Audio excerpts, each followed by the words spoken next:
Su parte del sistema, por su parte, el sistema endocrino, ¿qué es lo que hace el sistema endocrino en esta temática de la homeostasis para el equilibrio funcional de los órganos del cuerpo o sistemas? Lo que hace el sistema endocrino a través de las hormonas, es de igual manera regular los niveles del calcio, regular los niveles de glucosa de la sangre, regular la temperatura corporal, entre otros. Así pues tenemos el páncreas viene a ser uno de los órganos que produce dos hormonas antagónicas.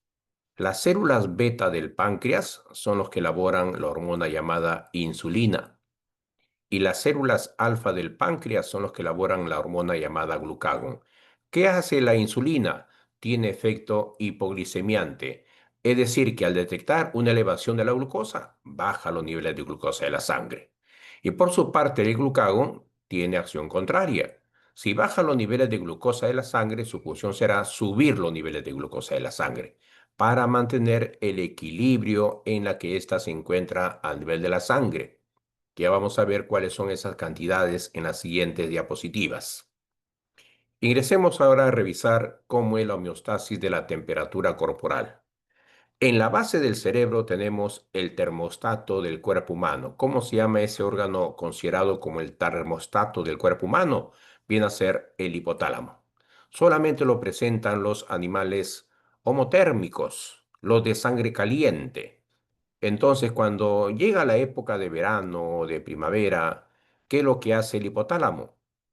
Ya la sangre internamente, lógicamente, ya está prácticamente, como se dice, hirviendo. Y para evitar la elevación excesiva de la temperatura, el hipotálamo ordena que los poros de la piel se dilaten para permitir la salida del agua en forma de vapor.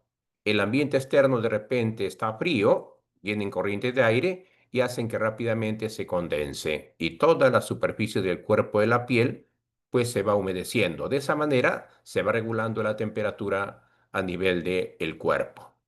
Y cuando hace, bueno, en esta temporada de frío que estamos en invierno y la que ha pasado otoño, ¿qué es lo que ha hecho el hipotálamo? Ha ordenado que los poros de la piel se constriñan para evitar la pérdida de agua en forma de vapor. ¿Cómo es la regulación del azúcar de la sangre?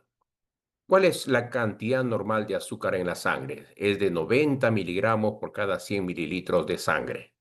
Entonces, en una dieta rica en carbohidratos, el tubo digestivo va a descomponer al almidón hasta glucosa. Entonces los niveles de glucosa en la sangre se van a elevar, ¿no? De repente se eleva a 140 miligramos por cada 100 mililitros de sangre. Entonces ahí va a sonar una alarma en la célula del páncreas. Las células beta van a empezar a liberar la hormona insulina y va a empezar a ordenar esta cantidad que está elevada. ¿Hacia dónde lo va a dirigir el exceso de glucosa? Lo va a dirigir al hígado o lo va a dirigir al músculo. Pero para que se pueda guardar en el hígado o en el músculo, se tiene que polimerizar.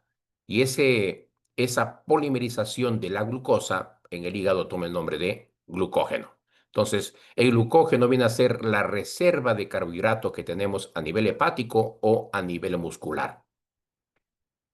Ahora, de repente ya pasaron varias horas, ¿no? Varias horas y de repente uno no ha ingerido alimentos suficientes en carbohidratos, los niveles de glucosa de la sangre empieza a bajar, de repente logra ser 40 miligramos por cada 100 mililitros, entonces va a sonar otra alarma en las células, en otro tipo de células del páncreas.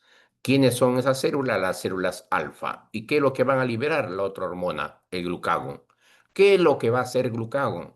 El glucagón lo que va a hacer es que el glucógeno que tenemos almacenado en el hígado se convierta en glucosa.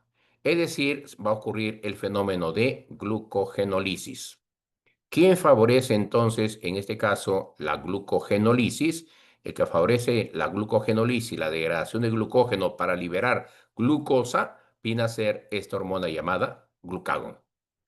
De esa manera, podríamos regular los niveles de glucosa al nivel de la sangre.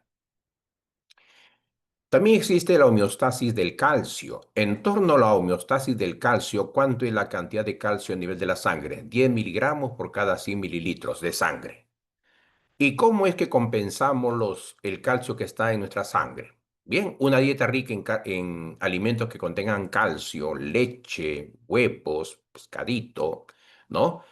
Rico en calcio, ¿no? Rico en calcio. Entonces, después de una ingesta de alimentos que son ricos en calcio, se va a elevar esta cantidad, de repente se eleva a 20, ¿no? A 20 miligramos por cada 100 mililitros de sangre. Entonces, ahí va a sonar una alarma en las células de la glándula tiroides, las células foliculares, ¿no? ¿Y qué van a liberar? Van a liberar la hormona llamada calcitonina. ¿Qué va a hacer la calcitonina? Esta cantidad que esté en exceso es 20, entonces esa cantidad en exceso, ¿hacia dónde lo va a dirigir? Lo va a dirigir hacia el hueso para favorecer la osificación, la calcificación de los huesos. Y si de repente en las madres mayormente que han tenido hijos supernumerosos, ¿no? No ha ingerido alimentos que le ha recomendado el médico, ingesta de leche, ingesta de huevos, ni siquiera ha visitado el seguro para que le dé las tabletas que contienen calcio, entonces ahí va a sonar una alarma en las células parafoliculares de la glándula tiroides. ¿Y para qué? Para que liberen la hormona llamada paratormona. Entonces significa que cuando de repente está en la cantidad de 4 miligramos por cada 100 mililitros de sangre los niveles de calcio, está faltando calcio, ¿no? Y el calcio lo necesitamos para la contracción muscular. Entonces es que ahí pues las células parafoliculares de la glándula paratiroides empiezan a liberar la hormona paratormona. ¿Qué hace la hormona paratormona? Va al hueso la hormona y lo vuelve poroso al hueso, disparando el calcio que se vaya a la sangre, porque el corazón lo necesita para contracción muscular y otros músculos del cuerpo, para podernos desplazar, ¿no? El hueso lo deja poroso. Entonces, estas mamis con hijos supernumerarios que no ni siquiera han incorporado alimentos que contengan calcio, ni siquiera han ingerido las tabletas, o si lo recibieron, ni siquiera lo ingirieron, entonces al pisar en falso, de repente el hueso fémur, la cabeza del hueso fémur golpea con el hueso coxal y este revienta, ¿no? Y la mujer queda postrada, tirada en el suelo, o al pisar en falso, ¿no? De igual manera, queda postrada en suelo, ¿no? Y a la larga tiene que estar en silla de ruedas. De igual manera puede ser con cualquier caso de persona, no necesariamente es para mujeres que han tenido hijos supranumerarios, ¿no? De igual manera en el varón, por la falta de ingesta de alimentos que contengan calcio, pueden sus huesos convertirse en huesos de huesos normales a huesos osteoporóticos. Ingresamos ahora a revisar las barreras defensivas del cuerpo. Tenemos tres barreras. La barrera mecánica está constituida por la piel, la mucosa, las secreciones. En torno a la piel, una piel intacta no permite el ingreso de agentes patógenos. Tendría que existir alguna herida para el ingreso de ellos. Las secreciones también integran la barrera mecánica, ¿no? La primera barrera, entonces, la barrera mecánica, las secreciones. Y las secreciones son producidas por las células mucosas. Tenemos en la ventana nasal la mucosa respiratoria. Sus sustancias tienen propiedades antimicrobianas. Luego tenemos la secreción lacrimal. La secreción lacrimal, la secreción nasal y la secreción salival tienen enzimas que son muy específicas de poder alterar, destruir la pared celular de las bacterias y puede provocar la muerte de ellas. Por otro lado, a nivel del estómago tenemos la secreción de jugo digestivos y entre ellos se encuentran el ácido clorhídrico. Este ácido clorhídrico de igual manera hace esa acción, ¿no? Destruir la pared celular de las bacterias y provocar la muerte de esos microorganismos. Existen unos microorganismos que son capaces de soportar la acidez gástrica. ¿Quién es? Helicobacter pylori. Él presenta sobre la pared celular una cubierta adicional, ¿no? Una cubierta adicional, la cápsula mucilaginosa. Es como si fuera un chaleco adicional que presenta y se puede cobijar, se puede ahí albergar en la pared estomacal, inicialmente empezar a producir cuadro de gastritis, posteriormente va progresando y esa gastritis pues puede avanzar incluso hasta cáncer gástrico. Por otro lado, tenemos a nivel del intestino grueso, tenemos la flora bacteriana intestinal. La flora bacteriana intestinal, debido a que nosotros le damos al intestino grueso residuo inútil que ya no lo podemos degradar, ellas en compensación, las bacterias que están en el intestino grueso, ¿qué hacen ellas? Empiezan a hacer putrefacción, fermentación y fabricar las heces fecales, pero también a la vez se van alimentando de ese residuo inútil. En compensación también nos fabrican dos tipos de vitamina, la vitamina K, o antimorrágica, y la vitamina B12, o antianémica. La segunda barrera viene a ser la barrera celular. La barrera celular. Y la barrera celular está representado por los leucocitos. Los leucocitos o glóbulos blancos. ¿Ah? Los leucocitos o glóbulos blancos son cinco. Entonces tenemos agrupados esos leucocitos, los cinco, en granulocitos y agranulocitos. Los granulocitos están representados por tres tipos de leucocitos: los neutrófilos, los eosinófilos y los basófilos. Los primeros tienen propiedades de fagocitar a agentes patógenos. Los basófilos no fagocitan, provocan más bien la liberación de sustancias mediadoras en la respuesta inmunológica. Los granulocitos, a granulocitos, tenemos el restante de leucocitos, tenemos los monocitos y los linfocitos. Los monocitos tienen su morfología de la célula cambian de forma, son de forma variable, emiten pseudópodos. Entonces, pueden migrar de un lado a otro. Le encontramos a nivel del hígado, a nivel del pulmón. A nivel del pulmón se llaman macrófagos alveolares, a nivel del hígado se llaman células de Kupffer. Los linfocitos que constituyen la barrera celular son los linfocitos T, que ya vamos a ver esos tipos de linfocitos T. Y finalmente tenemos la tercera barrera. La tercera barrera es la barrera química. Está a cargo de los anticuerpos, de las inmunoglobulinas. Pero ¿qué tipo de linfocitos producen las inmunoglobulinas? Son los linfocitos B. Hablando de las inmunoglobulinas y que ellos han desempeñado un papel muy importante en el tiempo de pandemia, nos han apoyado mucho, ¿no? Conozcamos entonces las funciones de cada uno de los tipos de inmunoglobulina toda vez que nos hacíamos las pruebas, si estábamos o no ya con la enfermedad o no le estábamos, tenían que evaluarnos los niveles de inmunoglobulina. La inmunoglobulina G se encuentra en un promedio de 75-85% en la sangre. Atraviesa la barrera placentaria, ¿no? Atraviesa la barrera placentaria. Ubicación. Bueno, si atraviesa la barrera placentaria, está a nivel de la sangre y el feto, el neonato, ha recibido de la madre, ha recibido las inmunoglobulinas G, anticuerpos. Son los que van a neutralizar toxinas, van a activar el sistema complemento, es decir, el sistema antígeno anticuerpo. ¿Quién contiene los antígenos? Las sustancias que están en la cubierta de los virus o de las bacterias. No podemos decir que son antígenos un virus completo o una bacteria. No. Los componentes químicos de la cubierta externa del virus o de la cubierta externa de las bacterias que contienen proteínas que no lo tenemos en nuestro cuerpo son capaces de reaccionar con nuestros inmunoglobulina de tipo G y va a formar el sistema antígeno-anticuerpo. Y recién cuando se formó ese sistema antígeno-anticuerpo, cuando han sido rodeados por las inmunoglobulinas G, llegarán los macrófagos rápidamente a devorarlos. También constituye la protección en el recién nacido, ¿no? El recién nacido, el neonato, puede recibir inmunoglobulina de tipo G a través de la leche materna. La inmunoglobulina de tipo A se encuentra en la sangre en una cantidad de 10 a 15%.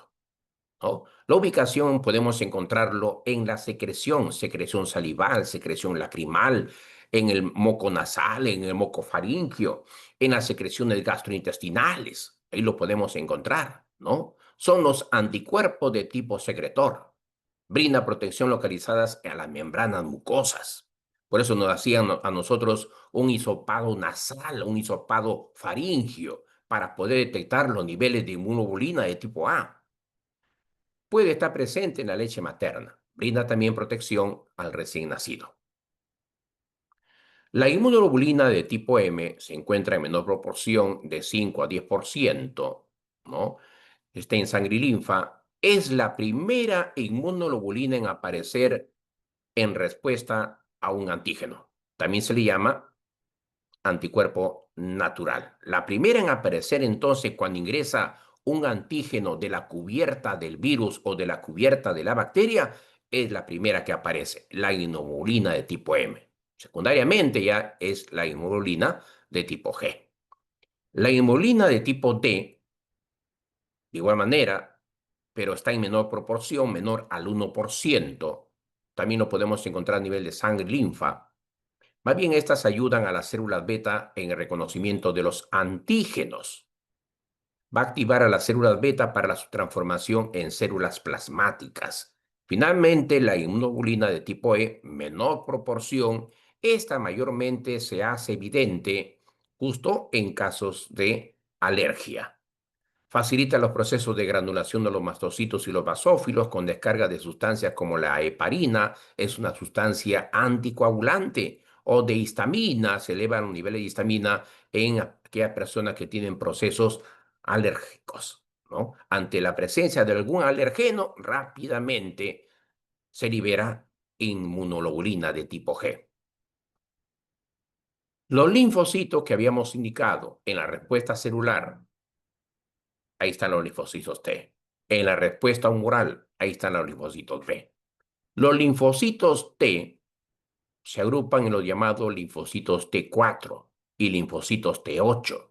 En un paciente normal, los niveles de T4 superan a los de T8, pero en un paciente con SIDA se va a alterar esa cantidad. Los T8 superan prácticamente a los T4. Esto es lo que se evalúa en un paciente con la enfermedad del SIDA.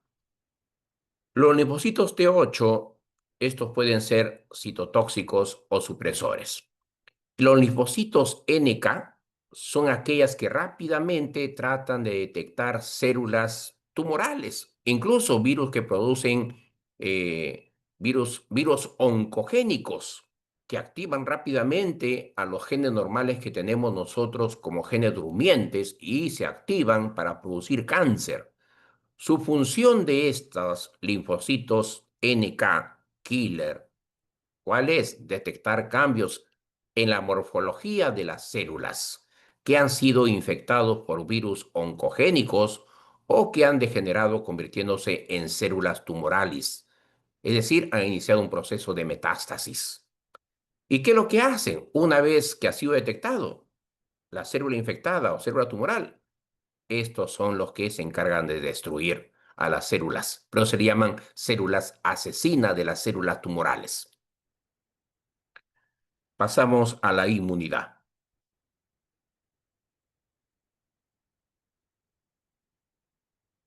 ¿Qué viene a ser la inmunidad?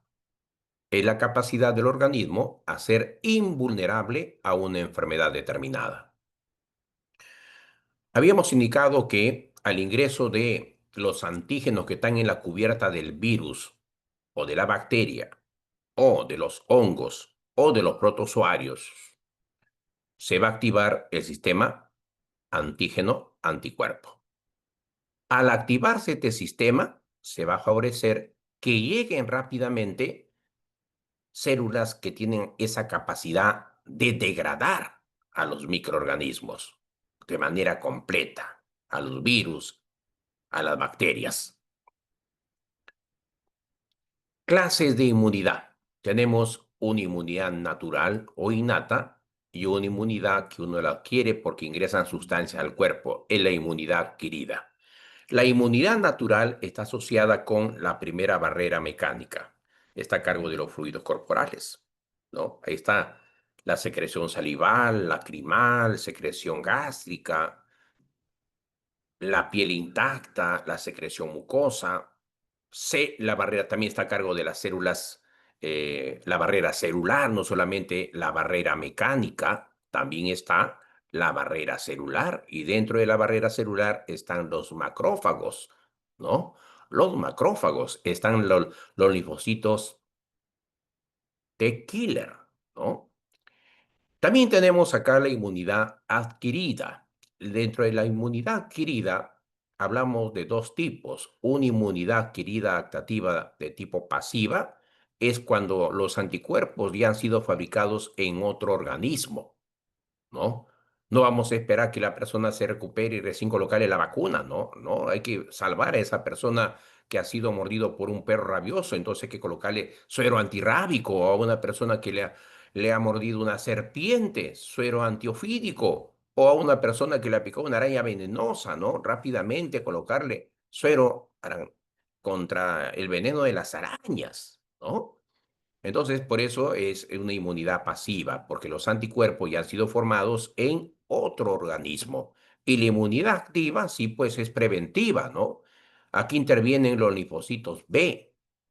Y los linfocitos B, son los que producen anticuerpos contra los antígenos que se han utilizado para la fabricación de la vacuna. Las vacunas contienen antígenos, antígenos de los microorganismos que producen enfermedades, tal que al ingresar a nuestro cuerpo, están tratando de que los linfocitos B adquieran memoria inmunológica, para que toda vez que ingrese el microorganismo completo, un virus o una bacteria, ya tiene los anticuerpos ya establecidos en el organismo.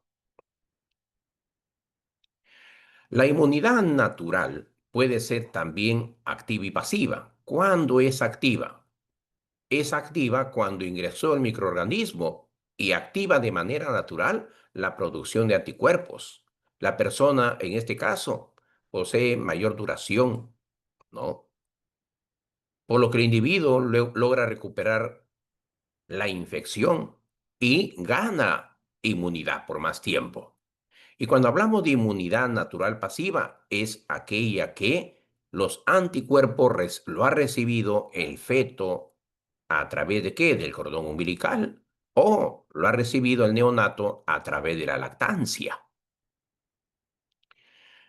La inmunidad artificial o adaptativa hemos indicado que puede ser llamada activa con la inoculación de vacunas o puede ser llamada pasiva con la inoculación de sueros, entendiendo que los sueros son obtenidos por la inoculación de antígenos en el cuerpo de un animal para que éste pueda fabricar anticuerpo. Puede hacerse los ensayos en conejos, en el caballo, en el cobayo que viene a ser el cuy.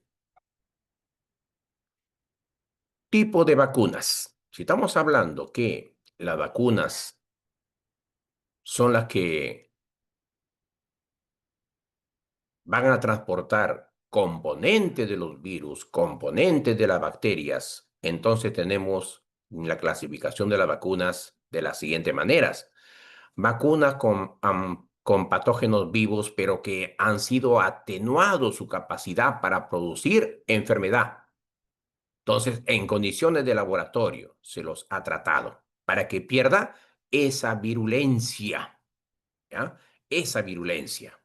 Y ahí tenemos, ¿quién? La vacuna contra el sarampión, la rubeola, la papera, la poliomielitis. Las vacunas con cepas no peligrosas. Por mutación espontánea o mutación natural, aparecen bacterias y virus que no son capaces de producir una determinada enfermedad, pero disparan la respuesta inmune, ¿no? Disparan la respuesta inmune. Es decir, que rápidamente obligan que el cuerpo forme anticuerpos contra ellos. Y la vacuna con patógenos muertos, en el caso de las bacterias, o con patógenos que han sido inactivados, en el caso de los virus. Para provocar la inactivación del patógeno, se utilizan métodos físicos. la elevación de la temperatura. ¿Para qué? ¿Para qué tiene que elevarse la temperatura? Es que la estructura del virus, ¿cuáles son sus componentes? Tiene como componentes primarios el genoma y tiene como componente también primario la cápside. ¿Y la cápside de qué está formada? Por unidades llamadas caxómeras. Todas son proteínas, ¿no? Y también presenta una cubierta secundaria que puede estar constituido por glicoproteínas, puede estar constituido por fosfolípidos, ¿no? En este caso, la elevación de la temperatura va a atacar a las proteínas de los componentes primarios. Y la elevación de la temperatura, ¿qué va a provocar? Desnaturalización. Entonces el cristal orgánico que es el virus, va a quedar completamente, como se dice, inactivado por elevación de la temperatura. De igual manera, cuando uno tiene un proceso gripal, ¿no? Yo, por ejemplo, tengo esa costumbre, tengo un proceso gripal, no me voy a los medicamentos. ¿Por qué? Porque los virus son resistentes a los antibióticos, ¿no? Son resistentes a los antibióticos. Entonces, pero tengo el principio de que la elevación de la temperatura tiene esa capacidad de desnaturalizar, inactivar al virus. Entonces me abrigo, pues, y al abrigarme la temperatura del cuerpo se eleva internamente. Ya esa elevación de la temperatura va a atacar a las proteínas de la cápside de la cubierta del virus, lo va a inactivar. Otro de los métodos físicos viene a ser la luz ultravioleta, las radiaciones. Es así pues como se ha obtenido la vacuna contra la gripe, la tosferina, la enfermedad del cólera, entre otros. Algunas descripciones de la vacuna que también están en las casuísticas del ministerio es la denominación de ellas, ¿no? A veces nos colocan DPT, pero ¿qué significa DPT? Entonces revisemos la primera. La vacuna antipolio es aquella que recibe el neonato para que no padezca la enfermedad de la poliomielitis. ¿Qué es la poliomielitis? La poliomielitis es una enfermedad que ataca justo al asta anterior de la médula espinal, justo de donde nacen las raíces motoras que se van a las extremidades inferiores, provocando inmovilidad en el niño. Entonces el niño va a estar postrado a una silla de ruedas. Entonces sería por negligencia que a un niño, mayormente negligencia de la mamá y del papá, porque es un compromiso de los dos, porque siempre les dan un calendario de vacunación que debe de acercarse al seguro para que su hijo reciba la vacuna contra la polio, ¿no? Es un caso de negligencia compartida, no echarle la culpa, no, tú tenías esa responsabilidad a la esposa de llevar al hijo, ¿no? Es una responsabilidad compartida de ambos. Entonces recibe por vía oral y son 3 dosis por intervalo de 2 meses cada uno. La vacuna triple o DPT. La vacuna triple o DPT, ¿qué significa la primera D? La primera D significa que va a prevenir contra la enfermedad de la difteria, Corynebacterium diphtheriae. Es decir, contra la enfermedad bacteriana, difteria. También contra la letra P significa la enfermedad de la pertusis o tos convulsiva. Haemophilus pertussis viene a ser otra bacteria. Esta vacuna triple, entonces, es específica ¿contra qué? Contra bacterias. Contra bacterias. Y 3 tipos de bacterias, ¿ve? Corynebacterium diphtheriae, Haemophilus pertussis y la T, Clostridium tetani. 3 bacterias. Se coloca en la nalga y se aplica desde los 2 meses, con un intervalo también de 2 meses, ¿no? La DPT. Ya saben entonces que esa DPT es para combatir 3 enfermedades bacterianas: la difteria, la tos convulsiva y el tétano. Tenemos otra, la vacuna BCG.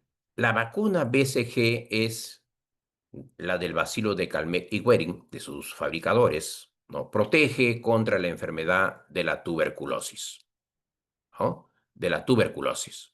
También tenemos la vacuna antisarampionosa. En este caso es una enfermedad viral, el virus del sarampión, recibe el niño por vía subcutánea en todo el bracito izquierdo. En el tiempo del COVID-19, por este cristal orgánico, el coronavirus, nos hemos practicado varios tests en esa desesperación si presentábamos o no la enfermedad. Entonces existía el test de ARN con la técnica del PCR. ¿Qué era lo que detectamos? Su nombre lo dice, ARN, es que el coronavirus viene a ser un ribovirus, ¿no? Y como ribovirus tiene ácido nucleico ARN. ARN. Entonces detectaban material genético del virus. La muestra era nasofaringia, hisopado nasofaringio, que indicaba si actualmente uno ha estado infectado. También hablamos que en el coronavirus ya sabemos que el ARN ese es el ARN, pero ¿quién protege al ARN? La cápside. Y la cápside es proteína, ¿no? La cápside es proteína. Entonces, este test de antígeno, las proteínas son antígenos. El antígeno T, el antígeno S, se encuentran en la cubierta del virus, en la cápside, primer componente primario del virus. Entonces, este test de antígeno detectaba proteína del virus.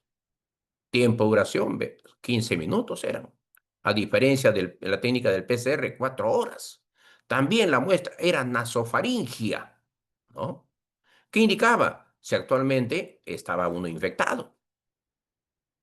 Y luego tenemos el test de anticuerpo, ¿no? Rápidamente queríamos certificar si estábamos o no con los anticuerpos ya formados, ¿no? Entonces, test de anticuerpo. Ahí tenemos, era para detectar ¿qué? La inmunoglobulina de tipo G y la inmunoglobulina de tipo M. ¿Quién actuaba directamente cuando ingresa un virus, una bacteria? Viene a ser la inmunoglobulina de tipo M. Y cuando uno ya tiene ya los anticuerpos, la inmunoglobulina de tipo G. Muestra, no lo dice, anticuerpos están en la sangre, entonces muestra de sangre, ¿no? Muestra de sangre. ¿Qué indicaba? Si ya has pasado la enfermedad, porque ya tienes anticuerpos, pues. O si estás en remisión o convalecencia o recuperación. Entre las vacunas contra el COVID-19, y que muchos de ustedes también lo habrán recibido, es la más efectiva, la vacuna Pfizer, ¿no? La vacuna Pfizer. ¿Qué nos han inyectado a través de esa vacuna? Nos han inyectado ARN mensajero. Y el ARN mensajero, ¿qué contiene? Contiene codones. Codones informáticos el codón 1, primer triplete, el codón 2, segundo triplete, el codón 3, tercer triplete, y que estos son leídos en el código genético. Y ese código genético, al ser leído, esa secuencia indicaba pues que se forme la proteína de tipo S. ¿Dónde está esa proteína de tipo S? Se encuentra en la cápside, pues. Se encuentra en la cápside. Entonces, no era necesario que ingrese completamente el virus para obligarnos que formemos anticuerpos.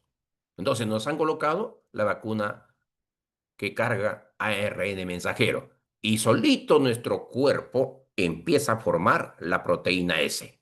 Y también solito nuestro cuerpo empieza ya a formar los anticuerpos, tal que en una segunda pandemia, en otro tipo de pandemia, provocada también por el SARS-CoV-2, una vez que éste haya mutado y con solamente identificar esa proteína S, rápidamente van a llegar a combatir, a impedir que siga diseminándose a otros órganos fundamentales de nuestro organismo.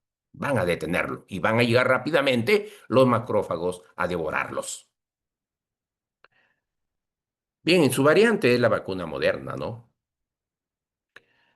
Y vacuna de vectores víricos. A diferencia de la vacuna de ARN, esta vacuna de vectores víricos utiliza como mensajero a un virus inofensivo. que traslada las indicaciones para que nuestro cuerpo fabrique las proteínas de tipo S. Listo. Y ahí tenemos la AstraZeneca, ¿no?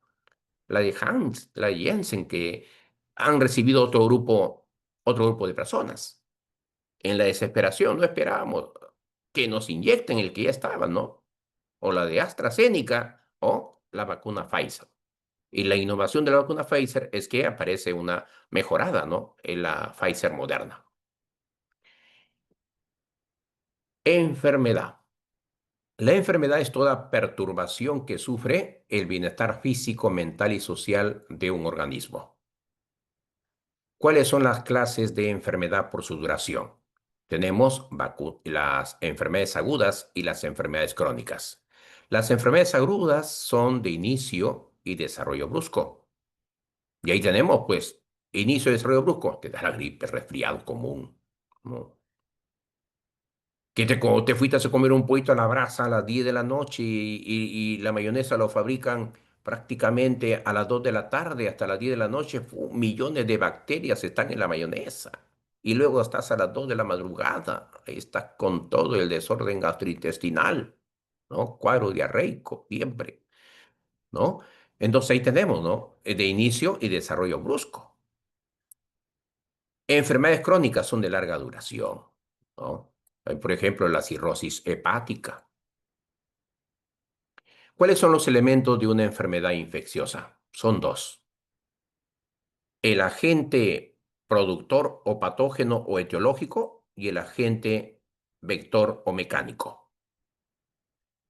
Entre los agentes etiológicos, agente causal o agente patógeno, cualquiera de esos términos te pueden colocar en la casuística, ¿no?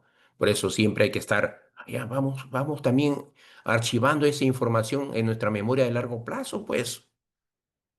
No vamos a esperar que siempre nos coloquen etiológico. Puede ser que te coloquen también causal o patógeno, pero no por eso pues me va a quitar justo ese derecho de estar interpretando en la enunciación de la casuística. Vas a tener problemas porque no guardaste esa información. ¿Con qué otro nombre se le conoce al agente etiológico? ¿Quiénes pueden actuar como agentes patógenos? Los virus. Acá tienen un listado y está incluido ya el coronavirus. Las bacterias. Las bacterias. Y dentro de las bacterias, acá vale ya familiarizarnos con lo siguiente. Porque incluso en los noticieros confunden a la tuberculosis como una enfermedad viral, ¿no? Claro, pues que esa ignorancia tremenda, ¿no?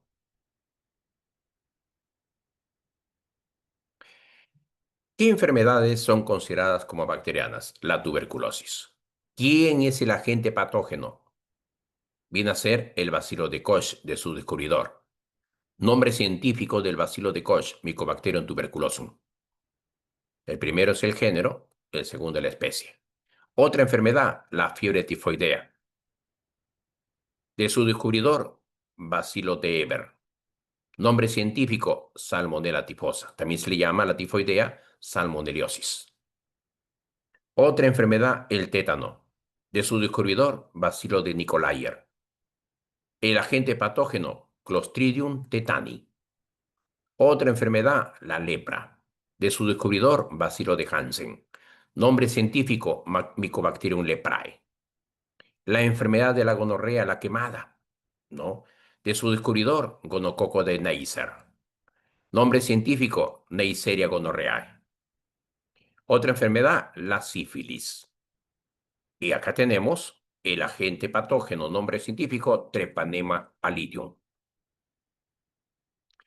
También pueden participar como agentes patógenos no solamente virus y bacterias, también protozoarios microscópicos.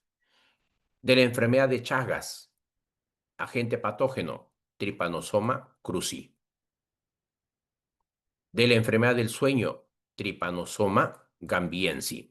De la enfermedad de la UTA, Leishmania brasiliensis. Y en nuestro país, Leishmania peruensis. Porque tenemos también selvas que colindan con Brasil, ¿no? Entonces, puede que nuestra Leishmania peruensis esté atacando también al Brasil, ¿no? Luego tenemos enfermedad de la malaria o paludismo, agente patógeno, Plasmodium malaria. Hongos también, de igual manera, se comportan como agentes patógenos. Y entre los hongos tenemos los siguientes. El hongo que ataca al cuero cabelludo y que produce cabeza de obispo, Pinacer tinea capitis. El que ataca las uñas, Tinea uridis. El que ataca al cuerpo, Tinea corporis. Tinea corporis. El que ataca a los entrededos del pie y que uno está con un comezón entre los dedos del pie, jalándose los dedos, se le conoce como la enfermedad del pie de atleta. ¿Quién lo provoca? Epidermatofitón flocosum.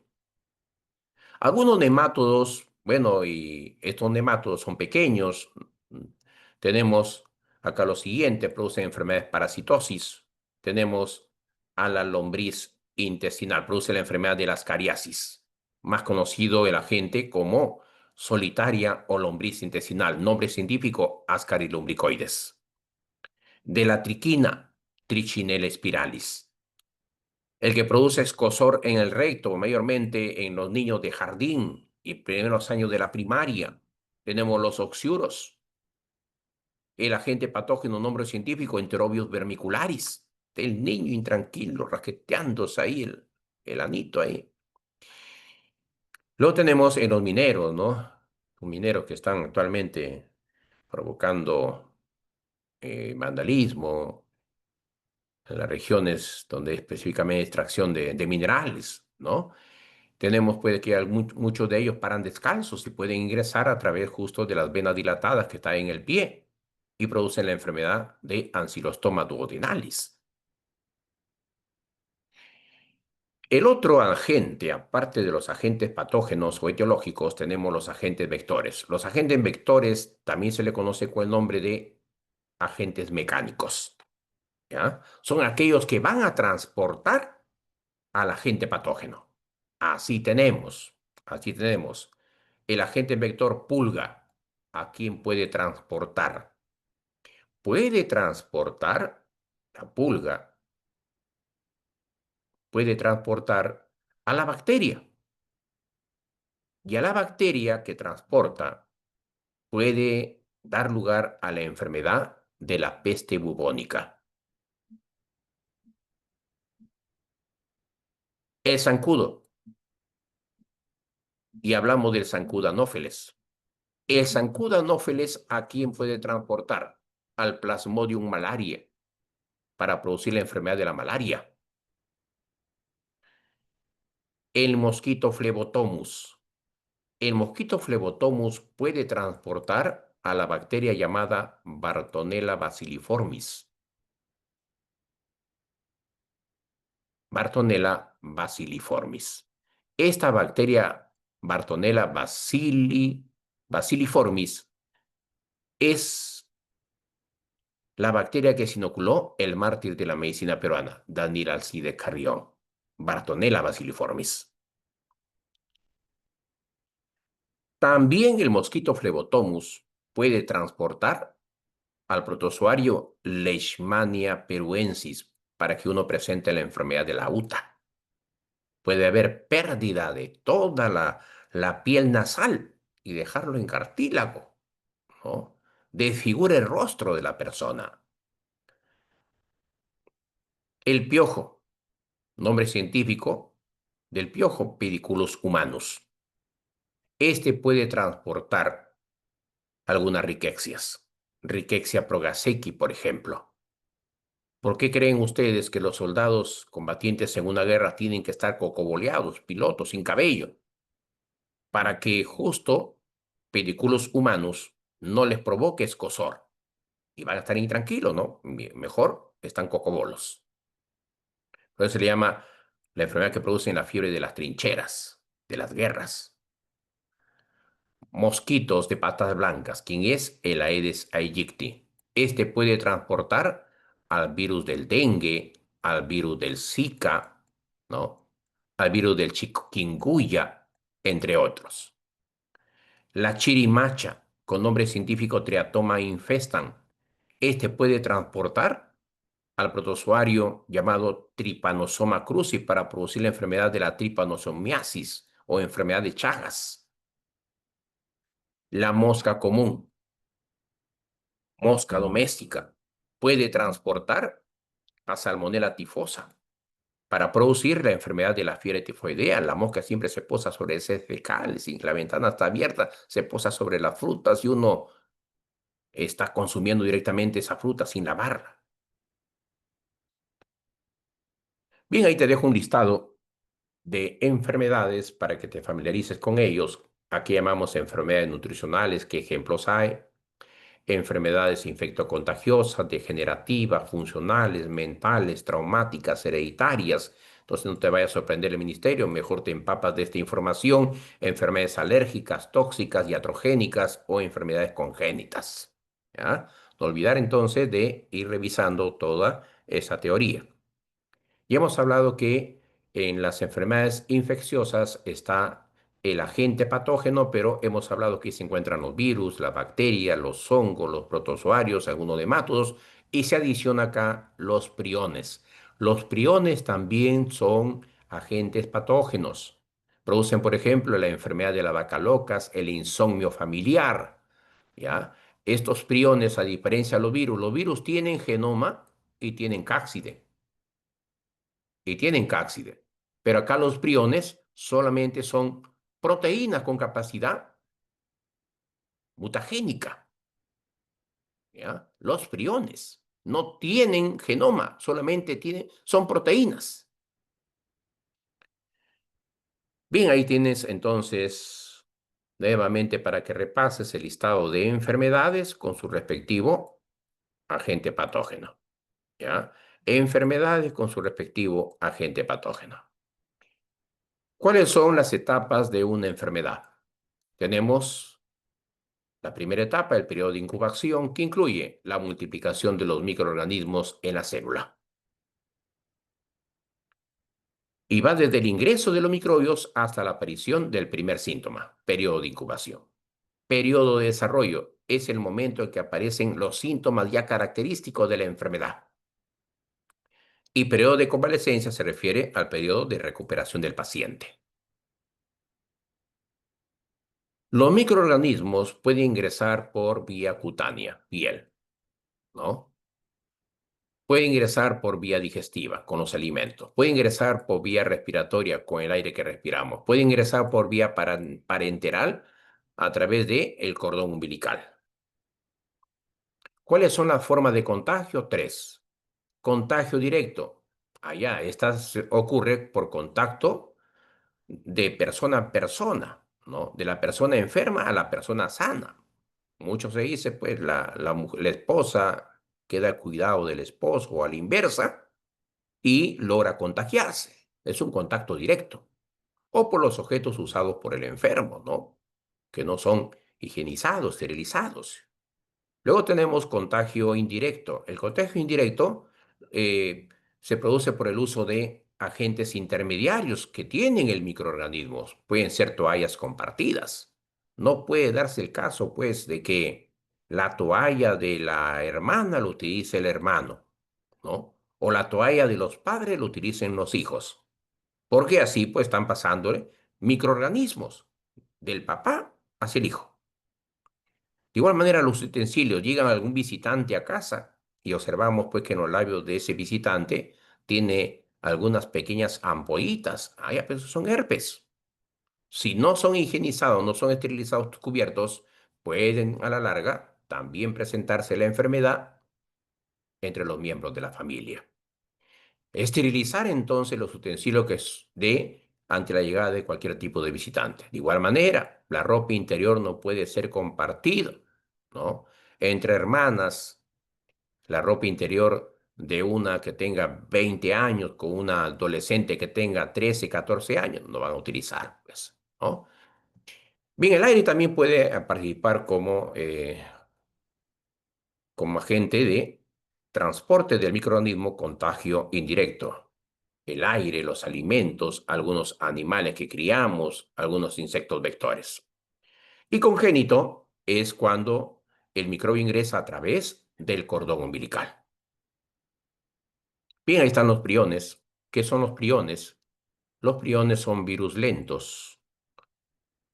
En este caso, son proteínas con capacidad replicativa. Esto ya rompe los esquemas. Únicamente decíamos, ¿quién goza de la propiedad de replicación? El ADN. Pero se ha podido detectar que los priones tienen esa capacidad replicativa, semejante a lo que hace el ADN, y producen enfermedades, ¿no? La enfermedad de las vacas locas atacan al sistema nervioso, al encéfalo. Pareciera pues que el ganado vacuno tiene un promedio de 200 moscas revoloteando en las orejas, que mueve el ganado preocupado la cabeza, porque ellos lógicamente están alterando las neurofibrillas de las neuronas del encéfalo. Los viroides, otro agente patógeno, pero es un agente patógeno de las plantas. ¿Quién lo puede transportar? Pues los artrópodos que se alimentan de la savia vegetal. Con ellos ingresan los viroides. Características de los viroides. Los viroides son solamente cristales orgánicos que tienen ARN, no tienen cubierta adicional. Y ahí tenemos aquellos que atacan a las plantas, ¿no? ¿Por qué se le recuerda a Louis Pasteur? Es el que fabricó la vacuna, la primera vacuna contra la rabia. Es el padre de la inmunología, el padre de la bacteriología, el padre de la microbiología. Es considerado como el padre de la pasteurización. Para ese tiempo, ¿no? Que era tan limitada la ciencia, era temeroso tratar de difundir cualquier tipo de descubrimiento porque iban a tu cacería y te liquidaban. Bien, ahí te dejo información sobre la polio. Por favor, revísalo. También sobre el virus del dengue, información ya se había provocado por el Aedes aegypti. El Aedes aegypti viene a ser el agente vector que transporta al virus del dengue. Tenemos que cumple su ciclo biológico y qué tipo de metamorfosis es por las etapas que estás observando. Hay huevo, larva, pupa, insecto juvenil, insecto adulto. La hembra es la hematófaga, el macho es fitófago, se alimenta de la savia vegetal. Es la hembra la que pica, la que chupa sangre. ¿Ya? Y por el tipo de metamorfosis, como estás observando, las etapas huevo, larva, pupa, insecto juvenil, insecto adulto, pertenece a la metamorfosis homometábula, ¿no? Metamorfosis completa, homometábula.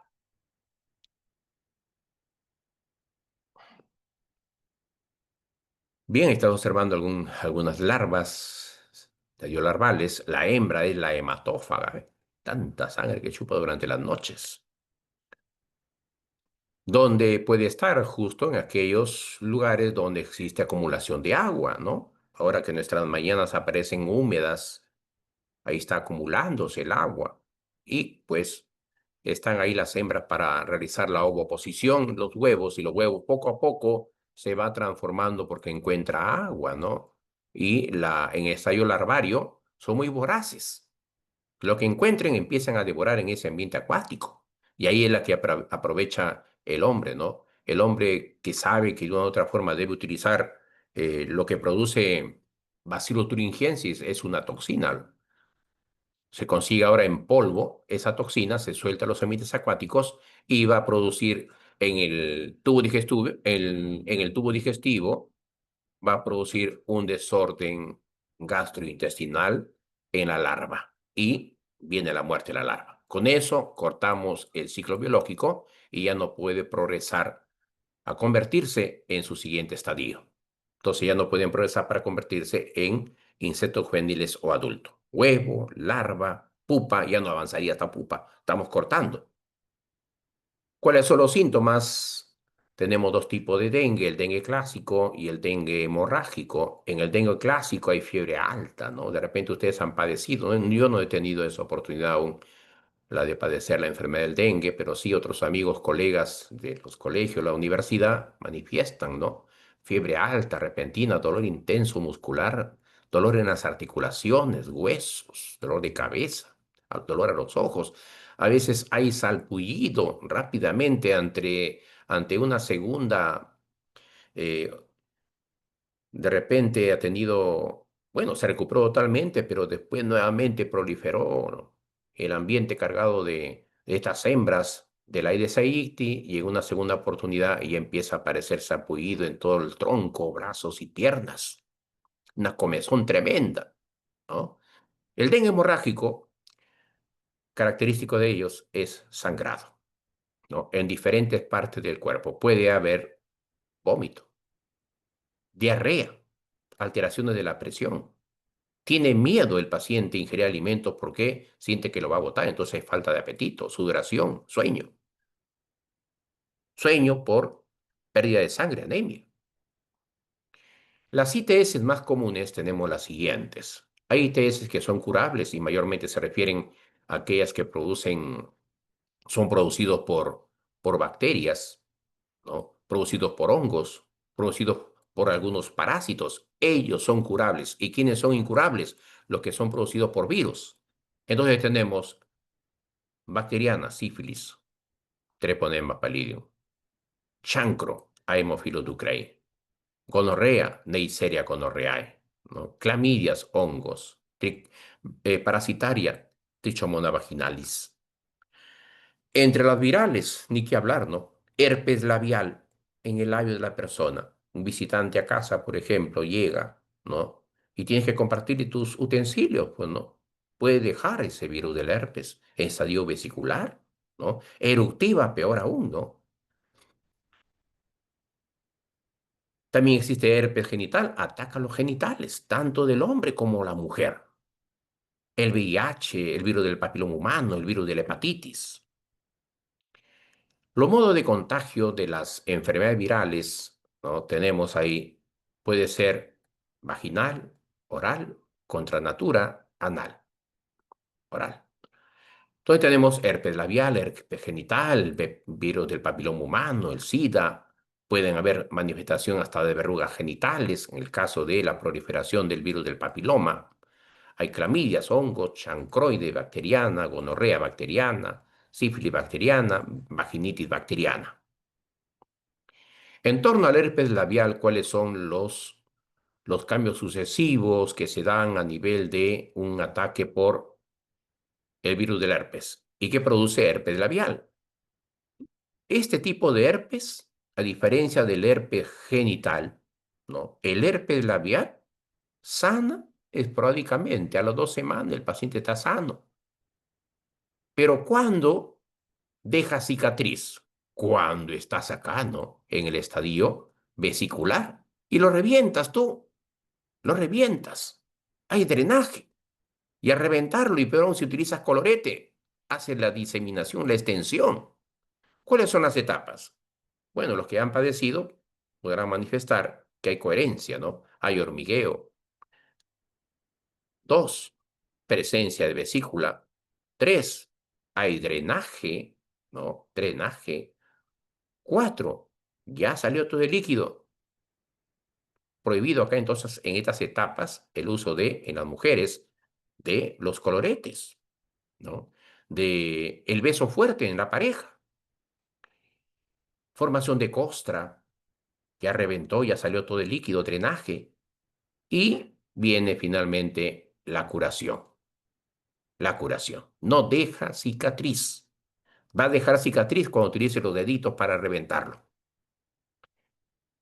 Bien, el herpes genital es producido por contacto oral genital, entonces estás pasando el herpes labial a conjugarse con el virus del herpes genital. Entonces hacen una recombinación, hay ustedes ya prácticamente del genoma del virus del herpes labial con el genoma del virus del herpes genital. El virus del papiloma humano mayormente ataca a las mujeres, hoy se dice que también ataca a los hombres y la prevención también va, la vacunación también a los niños, no, no solamente a las niñas, no solamente se está pensando actualmente vacunar a las niñas en el nivel primario, quinto o sexto grado de primaria, porque la iniciación de su despertar sexual puede que alguien le enamore un puber recorrido y pues puede contagiarlo, ¿no? De alguien, de alguna chica que ya ha tenido el virus del herpes. Y pues por eso es la vacuna de refuerzo que van recibiendo en la secundaria también. Son latentes, algunas manifestaciones son subclínicas, así se observa a nivel de microscopio, ¿no? Y puede avanzar hasta que se observan algunas verrugas semejantes a coliflores, ¿no? Semejantes a coliflores. Puede aparecer en la región de la vulva, en la vagina, puede estar en el ano o alrededor de los mismos. Entonces, de igual manera, si así, la mujer es la que tiene la enfermedad, lo contagia al hombre, en el hombre también puede estar presente esas verrugas a modo de coliflor en el pene. El SIDA, ¿no? El SIDA, contacto sexual. Puede ser oral, vaginal o anal. O puede ser transmitido al feto a través de qué? A través de la circulación de la sangre, cordón umbilical.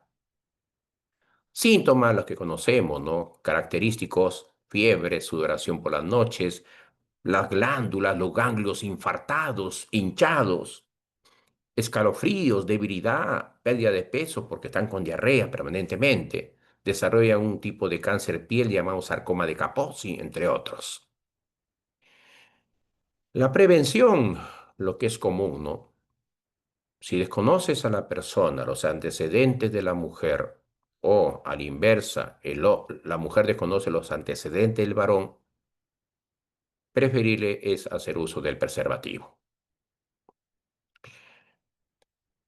Muy bien, tenemos acá la clasificación taxonómica de las bacterias. Comprende dos divisiones o dos subreinos. La subdivisión Exchisofitas, que comprende cinco órdenes de clasificación: los eubacteriales, los rickettsiales, los actinomicetales, los espirochaetales y los micoplasmatales. ¿Quiénes están dentro de los eubacteriales? Ahí hablamos que se encuentra Staphylococcus aureus, ¿no? Entonces, esto por favor lo revisas, ¿sí? Porque vamos directamente a la siguiente diapositiva. Acá se encuentra el nombre científico de la bacteria que se inoculó el mártir de la medicina peruana, Bartonella bacilliformis, enfermedad de Carrión.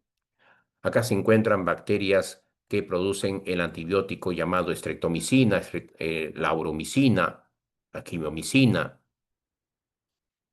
Y en este último grupo micoplasmatales se encuentra Mycoplasma pneumoniae. En los micoplasmatales se encuentran bacterias que carecen de pared celular. Todos los grupos anteriores, eubacteriales, rickettsiales, actinomicetales, espirochaetales, tienen pared celular, pero los micoplasmatales no tienen pared celular, ¿ya? Tienen que avanzar, son bacterias errantes que avanzan para poder llegar a los pulmones, producir proceso de neumonía, Mycoplasma pneumoniae. Muy bien, ahí estás observando entonces, dentro del primer grupo de los eubacteriales, está observando a Staphylococcus aureus, produce los chupos, forúnculos, barros, Helicobacter pylori, ¿no? Que hemos hablado que produce procesos de gastritis, úlcera péptica, puede avanzar hasta cáncer gástrico. Luego tenemos a Haemophilus ducreyi. Haemophilus ducreyi tiende a atacar a los genitales del varón por falta de aseo. Tenemos la glándula de Tyson, fabrican el esmegma y esa sustancia gaseosa amarillenta, por falta de higiene, ¿no? Empieza a hacer caldo de cultivo para que prolifere a Haemophilus ducreyi, ¿no? También puede ser hasta con prolifere gonorrea. Fiebre tifoidea, producido por la ingesta de alimentos contaminados, ¿no? El agente patógeno es Salmonella tifosa, Bacillus Dever, su nombre lo dice. En los cuadros sintomatológicos de la enfermedad de esta bacteria hay manifestación de fiebre, por eso dice fiebre tifoidea. Las heces pueden estar acompañados de sangre, ya que estas bacterias tienden a perforar la pared del intestino. En el caso de las mujeres se hablaba de vaginitis en la mujer. Justo es provocado por la bacteria llamada Gardnerella vaginalis, ¿no? Gardnerella vaginalis. Produce vaginosis. Clostridium botulinum, a veces alguna de las conservas que compramos en la calle, de repente, entre comillas, decimos, voy a ahorrar y compramos acá, por ejemplo, en Trujillo, en el mayorista, y compramos pues esas conservas y están baratas y pareciera como si alguien los hubiera golpeado, ¿no? Si alguien los hubiera golpeado. Lo que pasa es de que en el interior de esa conserva el microorganismo está liberando gas. Entonces la presión interna se vuelve menor que la presión externa, que es mayor. Entonces se deforma. Y ahí es cuando desarrolla Clostridium botulinum. Uno abre esa conserva, lo ingiere y luego está con ronchas en toda la superficie del cuerpo. Corynebacterium difteriae es la bacteria que produce la enfermedad de la difteria. Y te dejo información para su lectura respectiva.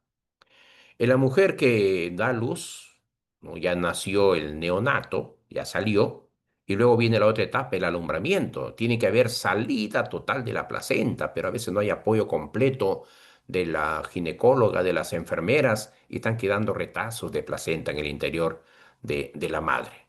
Esos pequeños retazos que están quedando van a constituir el caldo de cultivo para que prolifere Streptococcus y es capaz de producir septicemia, atacar todo el sistema circulatorio, muerte de posparto. Luego tenemos a aquellos que se encuentran enquistados, en esporas, tienen endosporas, Clostridium tetani, pueden soportar por años la adversidad del ambiente externo y pueden, lógicamente, estar justo en los alambrones. Estamos en el campo, nos raspamos con un clavo oxidado, un alambrón oxidado, y pues lo que tenemos que hacer rápidamente es higienizar la herida, ir al centro de salud más cercano si es posible, para que nos apliquen todas las condiciones de asepsia, limpieza respectiva, y no pues se esté formando esta bacteria una vez que ingresó a la piel, produce necrosis y produce una toxina llamada tetanoplasmina que es capaz de atacar al sistema nervioso, puede llegar al corazón, puede provocar hasta paro cardíaco. Escherichia coli. Hay Escherichia coli normal, la que tenemos en el intestino delgado, colaborando con los procesos de putrefacción y fermentación para la formación de heces fecales. Son buenas porque nos fabrican la vitamina K y la vitamina B12, pero hay otras que lo ingerimos con los alimentos en la aviación, ¿no? A veces hay buses que nos ofrecen ahí, pero ya están embolsados. Y la mayonesa que le hayan ellos agregado para el tiempo en que uno empieza a ingerir, estamos consumiendo un tipo de Escherichia coli enterohemorrágico. Ataca prácticamente al intestino delgado, desorden gastrointestinal, pérdida prácticamente de electrolitos, nuevamente para recuperarnos. Luego ataca al intestino grueso, ¿no? Hace recombinación genética justo de los plásmidos que van pasando por conjugación bacteriana. Un desorden tremendo en la flora bacteriana del intestino grueso. La Neisseria gonorrheae, tenemos ahí a gonococo de Neisser, es una enfermedad que ataca tanto al hombre como a la mujer a través de relaciones coitales y pues se le dice la enfermedad de la quemada. Pareciera pues que el cuerpo del pene tuviera un grado de insolación de primer grado, segundo grado. Es un ardor tremendo. Y el hombre por vergüenza de que le digan, ya te dio la enfermedad por visitar como parroquiano los prostíbulos y no haber hecho uso del preservativo, ¿no? Tiene vergüenza y desarrolla la enfermedad. O luego a su pareja es la que contagia, ¿no? Se combate pues con antibióticos, ¿no? No es como los virus son resistentes a los antibióticos, las bacterias son sensibles a los antibióticos, salvo que tengan los plásmidos genes de resistencia a los antibióticos. Pero todo este grupo de bacterias son sensibles a los antibióticos. Con quimioterapia se combate. Entonces, en adelante, decirle a los estudiantes también no a la vergüenza, ¿no? La enfermedad del cólera, en el año 2000 probablemente tuvimos una pandemia también por la enfermedad del cólera, si recordarán ustedes, consumo de mariscos, ¿no? De organismos filtradores, de crustáceos, y pues que de una u otra forma, debido al tipo de alimentación que ellos aprovechan los detritos que estaban en las aguas servidas, por ejemplo, aquí en Huanchaco, están los choros, filtradores, las maruchitas, las conchitas, organismos filtradores, los cangrejos filtradores. Entonces, retenían al Vibrio cholerae y uno que le gusta siempre picarse con su cevichito, adquiría en una carretilla su cevichito y adquiría la enfermedad del cólera. Característico de ello es diarrea semejante a un lavado de arroz, vómitos, calambres, debilidad. En ese tiempo, pues una pandemia, ¿no? Los que hemos estado ahí participando también como docentes en las instituciones educativas, ausentismo de estudiantes. Luego tenemos la enfermedad de Carrión, la enfermedad de Daniel Alcides Carrión. La bacteria es Bartonella bacilliformis. Se inoculó el mártir de la medicina peruana, Daniel Alcides Carrión, al microorganismo. No esperó que le pique, pues, la, el agente vector del género Luxomía. No esperó. Él mismo se inoculó, justo de un paciente que estaba enfermo, se inoculó la bacteria Bartonella bacilliformis. Y empezó a en su cuadernito de campo, cuaderno de experiencia, empezó a anotar los cuadros sintomatológicos de la enfermedad, día por día lo que su organismo le indicaba que presentaba, ¿no? Luego tenemos también aquella que produce la picadura de la rata, Rickettsia progazeki, y productor de la peste bubónica, ¿no? La rata, está en las heces de la rata. Está en las heces de la rata. ¿Quién consume la rata? El gatito, ¿no? El gatito. Y tiene, lógicamente, pulgas. Pulgas. ¿Y en la pulga qué encontramos? En la pulga encontramos, lógicamente, en las heces fecales a Rickettsia progazeki. Luego tenemos a Mycobacterium tuberculosum, el bacilo de Koch. No vayan a pensar que solamente existe una tuberculosis pulmonar. Actualmente ha mutado. Y ahora se habla de una tuberculosis ósea, ataca los huesos, una tuberculosis hepática, ataca al hígado, una tuberculosis esplénica al vaso, una tuberculosis renal al riñón. La enfermedad de la lepra, Mycobacterium leprae. Y entramos al grupo de bacterias que fabrican antibióticos. Son las bacterias del género Streptomyces. Streptomyces. Aquellas personas que tienen siempre granitos en toda la superficie del cuerpo, tienen que ir justo a un lugar donde existe barro. En ese barro natural, ¿no? Ellos se bañan completamente, se cubren todo el cuerpo con ese barro. ¿Y cuál es la razón? Es que en ese barro se encuentra viviendo bacterias del género Streptomyces.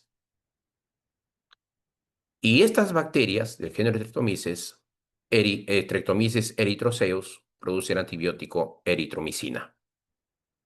Streptomyces ambofaciens, espiramicina.